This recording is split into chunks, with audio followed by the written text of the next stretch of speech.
伊朗厄尔布尔山脉的某处隐蔽位置，藏着一座生化病毒实验室。伴随着爆炸声响起，一名抢走超级病毒的特工从火焰中奔跑而出，天空有战斗机盘旋，对他发起猛烈攻击。2名士兵跳伞追击，漂浮在空中扫射。特工梅森利用石块当作掩体反击，击毙一人。这时他的耳机里传来同伴急促的声音，有导弹正在飞向他的位置。还好只是命中了全地形车，被气浪掀翻的梅森并无大碍。他目前的处境很糟糕，已经被赶到的敌人包围，退无可退。于是他做了一个大胆的决定，跑向悬崖边，向死而生。这里有一名死去伞兵的尸体，降落伞无法支撑2人的体重，开始急速下坠。梅森咬紧牙关，尽可能稳住身形，撑开破碎降落伞缓冲，最终安全落地。还没来得及喘口气，2名伞兵就追了过来。他赶忙启动滑雪靴，告知指挥部安排人去山脚接应自己。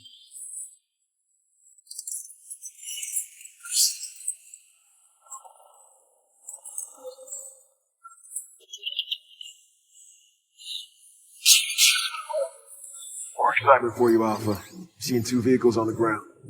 2辆全地形车加入战场，梅森的处境愈发危险。吹着机枪吞吐火蛇，梅森左右摇摆，用 S 型蛇皮从未指挥部黑镜战斗机帮他解决了一辆全地形车，可糟糕的是，地上的积雪逐渐减轻。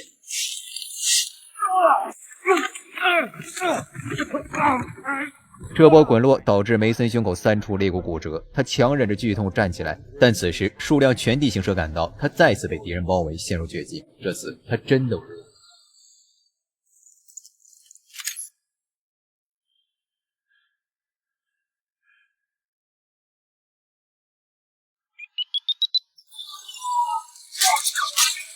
I'm out.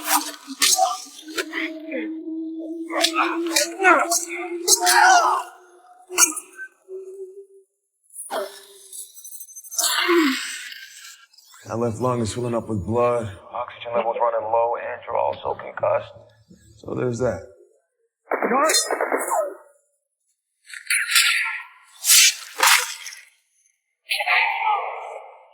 这名女队长是来接应她的新晋1号特工纳迪亚。随后在纳迪亚的协助下，2人成功坐上接应的直升机撤退。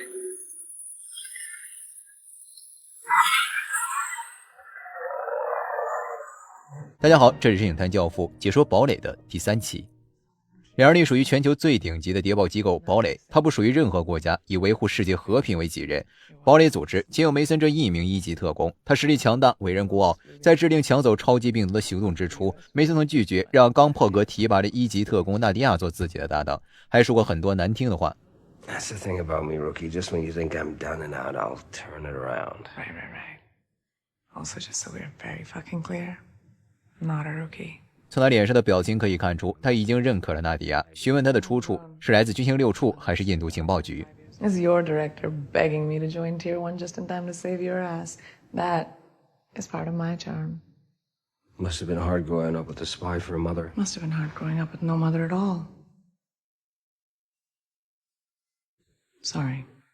一番互怼之后，2人心中竟生出一股别样的情愫，空气中弥漫着荷尔蒙躁动的气息，不同于糖果那种沁人心脾的甜，而是狂野的辛辣。Fuck you. Would have had it covered.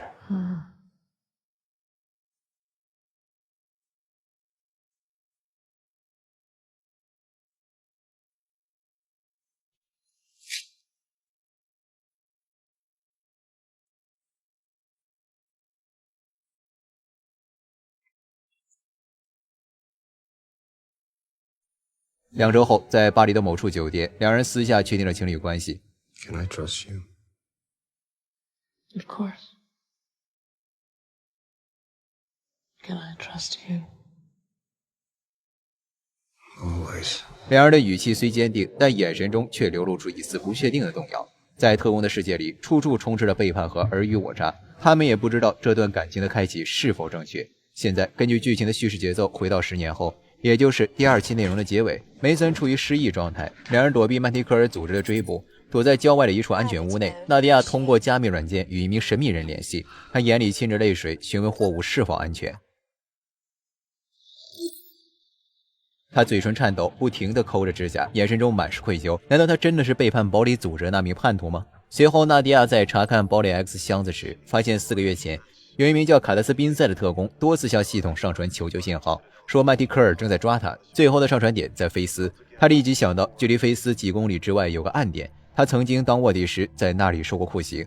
这个暗点的负责人是葡萄牙的一名黑帮老大，梅森曾经与这名黑老大关系友好。Are you ready to be Mason Kane?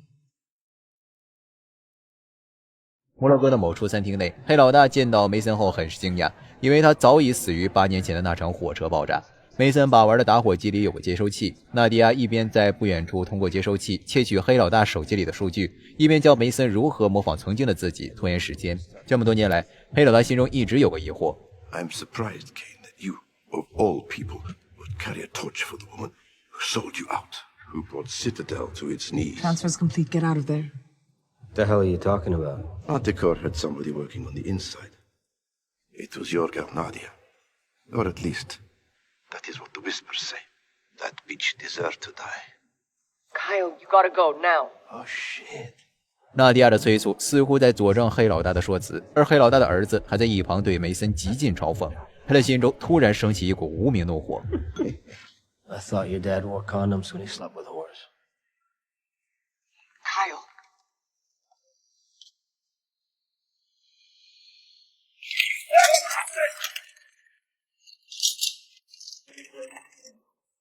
You are in a very big hurry to die. Not today. I'm walking out of here. Point it at Christiana. Baldwino won't give a shit if you shot him, but his kid? 梅森曾经威名赫赫，黑老大不敢拿儿子的命当赌注，放梅森离开。车内，梅森神色复杂，质问纳迪亚到底是不是叛徒。If I was working with Manticore, why would I be trying to break into a black site to free a Citadel agent? And why the fuck are you still alive? Tried to pull me out when he started talking about Because you. I didn't want you to get killed. And why not just tell me you and Mason were a thing? 纳迪亚欲言又止，他不想解释，态度十分强硬。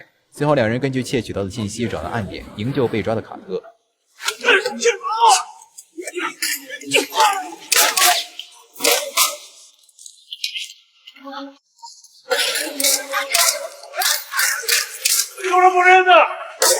这里守卫虽多，但梅森和纳迪亚曾经是堡垒组织的王牌特工。尽管梅森目前处于失忆状态，但本能的身手还在。解决这些守卫对两人来说并不难。然而，在找到卡特之后，卡特却显得很抗拒，不愿两人靠近。You did this. What did I do? 此时画面一转，时间回溯到10年前，阿姆斯特丹的安德斯和戴维克两兄弟正在研究一款名为奥兹钥匙的软件。一旦完成，他们便能够黑进全球的军队、武器、信息等设施。纳迪亚推荐自己的好闺蜜塞莱斯特执行这次任务，梅森负责对她进行特训，一切准备就绪。塞莱斯特便来到酒吧，找了个借口和安德斯搭讪。Don't worry about making him fall in love with you. You need to fall in love with him. Find things to love about him, so it'll feel real. 塞莱斯特和安德斯接触19天后便确认了关系，第一步算是完美达成。接下来收集情报的第二步最为关键。You can't lie when you're undercover.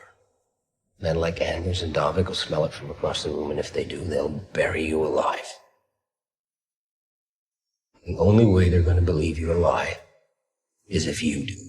任务执行到第46天时，塞莱斯特已经彻底获取了安德斯的信任，知晓了奥兹钥匙的存放位置。而在这个期间，塞莱斯特需要不断的欺骗自己，很容易迷失自我。因此，梅森让他每周都要给自己打电话报平安，提醒他什么才是真实的世界。 It's not actually your life. 任务执行到第132天时，塞莱斯特已经失联3个月了。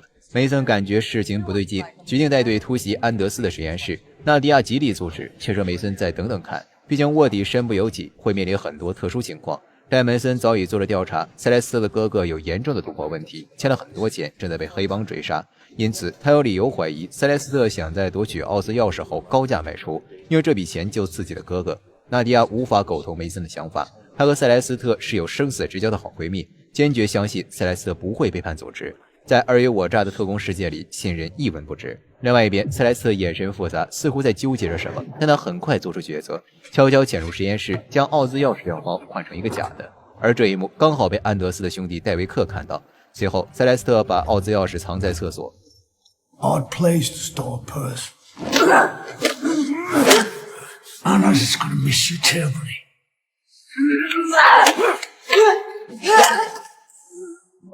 在两人搏斗期间，特别行动队正在对实验室发起突袭，但在他们赶到之前，塞莱斯特打晕了戴维克，逃离了这里。梅森听着卡特的汇报，眼神中有种说不出的复杂。小队抓到了安德斯和受伤的塞莱斯特，而戴维克则是不见踪影。之后，梅森审问塞莱斯特奥兹钥匙在哪。被当成犯人的塞莱斯特情绪激动，说戴维克拿走了奥兹钥匙，并大喊着要见纳迪亚。鉴于两人之间的关系，纳迪亚必须避嫌，不能出面。梅森让人工智能启用武器装置瞄准塞莱斯特，问他奥兹钥匙到底在哪。 Last chance! Tech unit. Enough!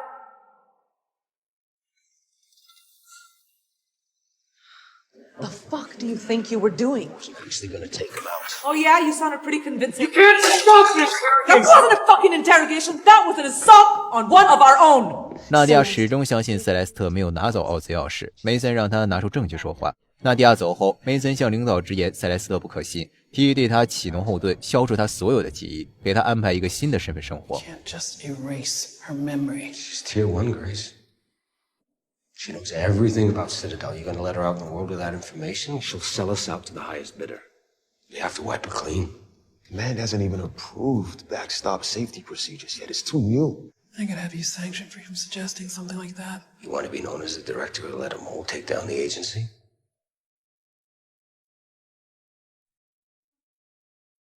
I can't authorize the backstop.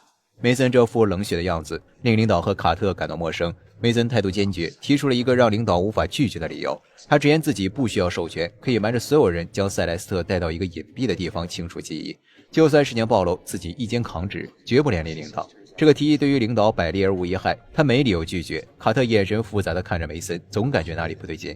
于是他暗中调查一番后，发现纳迪亚曾向突袭实验室的特别行动队队长发送过一条秘密指令，内容是把奥兹钥匙藏起来。那么梅森诸多不合理的行为也就解释得通了。他和纳迪亚是情侣关系，为了保护纳迪亚，让塞莱斯特永久失忆，便能完美掩盖此事。堡垒第3期的内容到这里就结束了。纳迪亚到底是不是让堡垒覆灭的叛徒？他与神秘人联系时所表现出的愧疚，究竟是在担心自己的秘密暴露，还是害怕失去梅森？当梅森质问纳迪亚为何要隐瞒自己和他曾经是情侣关系时，纳迪亚强硬的回答中隐藏着他没有直面真相的勇气。那么这份真相中隐藏的究竟是背叛，还是另有其事呢？卡特的出现以及他的回忆，让整个背叛迷局的复杂被推向了新的高度。